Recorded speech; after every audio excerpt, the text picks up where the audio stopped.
Eh bien, salut tout le monde, ici Kaba Intel. Donc aujourd'hui, je vais vous présenter une station météo, une espèce de station météo. J'en avais fait une déjà il y a un peu de temps. C'est exactement, enfin, pas trop la même chose, mais c'était avec une carte Arduino, alors que là, on a vraiment que la T-Mega 328 PU, vraiment que le microcontrôleur qui gère tout ça, quoi. On n'a plus de carte Arduino, hein. Donc, qu'est-ce qu'on retrouve sur cette carte très basique? On retrouve le, le module de pluie, de détection d'eau. Ici, on retrouve l'écran propre, parce que je sais que la dernière fois, quand je l'avais fait, il y avait des soudures qui étaient mal faites, mais là, c'est tout est bien propre, tout est bien relié, tout, voilà. Et puis, on retrouve finalement l'alimentation qui alimente finalement la breadboard. Voilà. Donc je vais alimenter ça sur du 220. Voilà. Et puis là, on peut voir qu'il y a une LED rouge qui est allumée, une LED verte qui est allumée, et on voit que l'écran cristal affiche des choses. Donc il m'affiche une température, il m'affiche que la luminosité est faible, il m'affiche mon nom, alias Kev et Intel, voilà. Aujourd'hui, la météo, pas de pluie, voilà. Et si maintenant je trempe, je m'amuse à tremper ça dans la flotte, donc délicatement. Ah oui, mais j'ai pas d'eau, donc attendez, je vais revenir. Alors, hop, on va se mettre là, comme ça.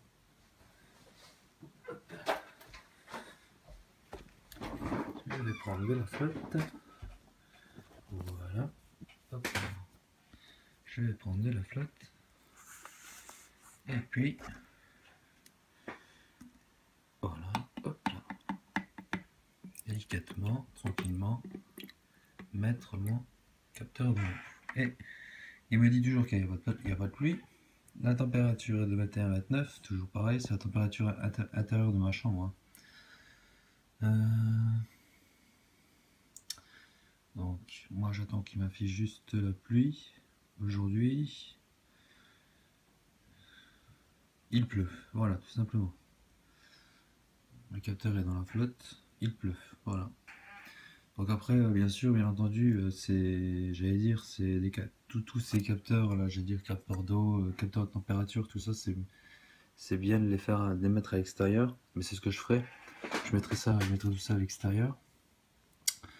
Et puis c'est tout. Et puis qu'est-ce qu'on retrouve sur cette breadboard? Bon, au final, on retrouve 3 LED. Je sais pas si on les voit bien là, si vous les voyez bien.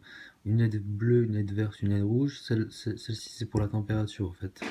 Donc si je mets mon doigt en fait sur le capteur de température, vous allez voir normalement que ça va chauffer et que ça va se mettre en rouge. Voilà. Vous avez vu? Voilà. Par contre, pour la luminosité là, pour le coup, parce que bon, voilà, les deux LED là, c'est une LED rouge et une LED verte. LED verte qui indique tout simplement que la luminosité est correcte, et la LED rouge qui indique tout simplement que la luminosité est faible, quoi. Et voilà, on a la photorésistance qui est juste là, reliée à la masse avec une résistance de 10 kΩ, etc., quoi, voilà, quoi. Voilà, donc c'est tout ce que j'ai à vous présenter, j'allais dire, sur cette station finalement, qui est branchée finalement qui est gérée avec pas de carte Arduino, rien du tout, mais gérée avec qu'un seul microcontrôleur et finalement voilà, je vais dire un câble, quoi. Allez, à bientôt dans une prochaine vidéo. Qui concernera le Raspberry Pi, l'Arduino ou le C Sharp.